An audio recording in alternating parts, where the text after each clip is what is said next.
you're going home and you got in a car accident and you died today, are you relying on your strength or your faith to get you into heaven?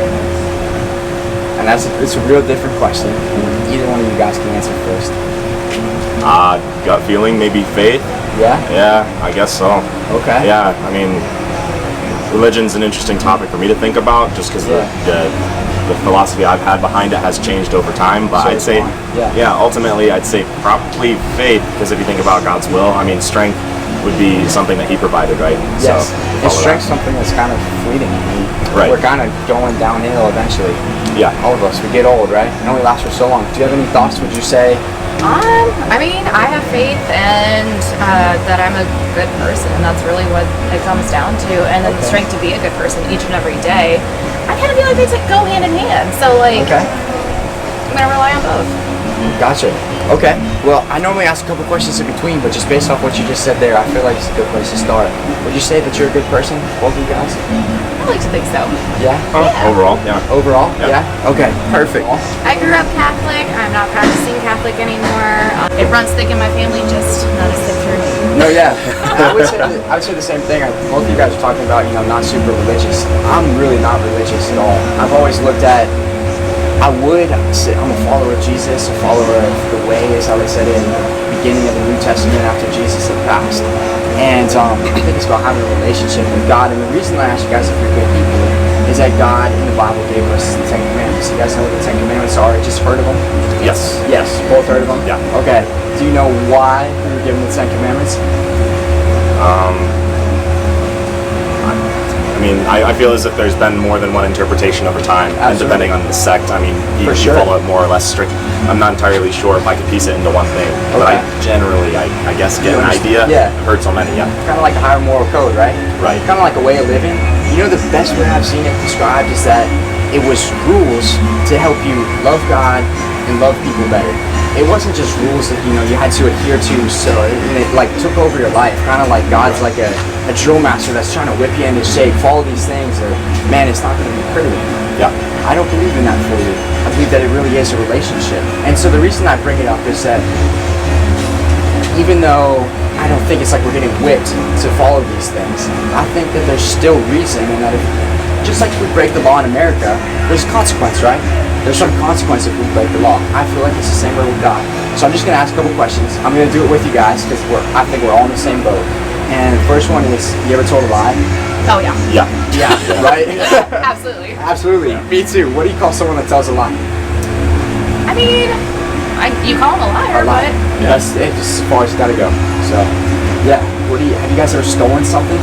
Yes. Yeah, I guess. Cheated on something? Or, yeah. I mean, me too. I used to steal little milk cartons when I was a kid. They were 25 cents and I never had a quarter, and I used to act like I had a quarter and I'd take them. Right. We're all kind of guilty of certain things, right? Have you guys ever taken the Lord's name in vain? Yes. Yes. Do you guys know what you call someone that takes the Lord's name in vain? Just sinner, I guess. Right. Yeah, I would have said sinner. Yeah. You could say that. I guess a more specific way is a blasphemy. Did you know that? Yeah. Blasphemy in the Old Testament, and it was actually punishable by death. They'd kill people if they took the Lord's name in vain. Isn't that crazy? Hey, I'm understandable. Historically understandable. Yeah, I understand it's not like that today. I just think it's a fun fact just to throw in there. And last thing, do you guys ever look at someone with lust? Oh, I mean, yeah. I have too.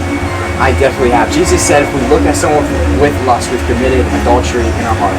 So I've just gone through 4 of the 10 Commandments. So I'm not trying to incriminate you guys of anything. I'm just trying to make you aware of the fact that by our own admission, each of us, we're liars, we're thieves, we're adulterers, we're blasphemers. And that's only 4 of the 10. The only reason I say this, I mean it, really not to incriminate you, is the fact that, let's say we're standing in front of a judge, right? And we say, we've done all these great things, but I'll put myself in the boat.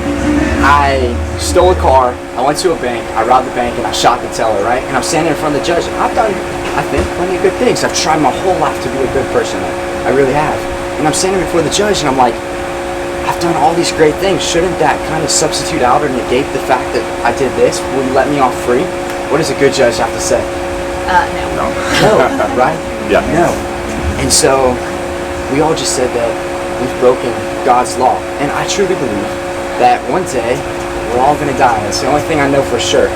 So we're all going to die. It's 100 out of 100.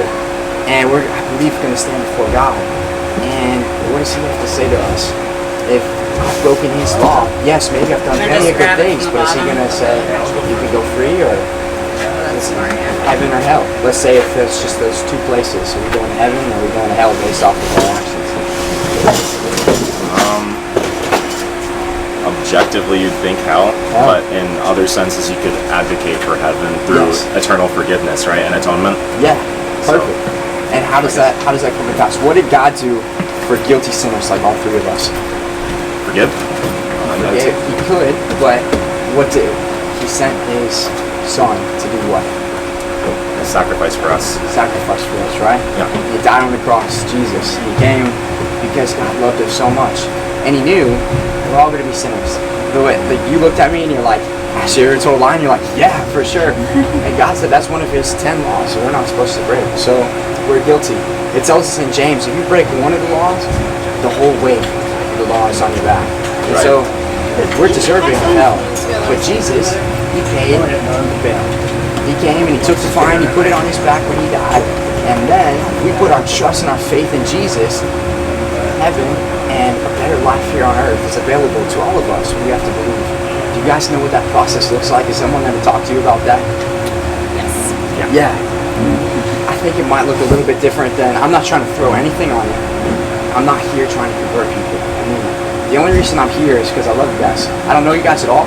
I really care about you. I think people are in danger of spending an eternity in hell. And it's the last thing I'd ever want. I mean, it's really the last thing I'd ever want for somebody. Because I just don't think it's going to be pretty. An eternity of fire and darkness. That's not what I want for anyone. Right. And so if you guys were up in a plane, let's say you're 10,000 feet up in the air, you're both going to jump out of that plane without a parachute. Would you want me to say something? Why are we jumping? Let's just say you're going skydiving and you forgot the parachute. Or it didn't get latched on. You're about to jump. And I know that you don't have that parachute. Would you want me to say something before you jump? I know I don't have that parachute. You know it. Then no. It is my decision. It is my life. Okay. Yeah, I'd say it'd be my decision. If I was knowledgeable and I still decided to commit through that, yeah. Okay. And just take it. Fall 10,000 feet, plummeting. If that's the way I want to go, yeah, if that was my decision. Let me put it one other way. And I'm not trying to wrangle any answers out of you guys. I mean, I'm just here because I think that this is something that I feel almost like an obligation to tell people, because my heart and my life has been transformed. And it's not about following rules.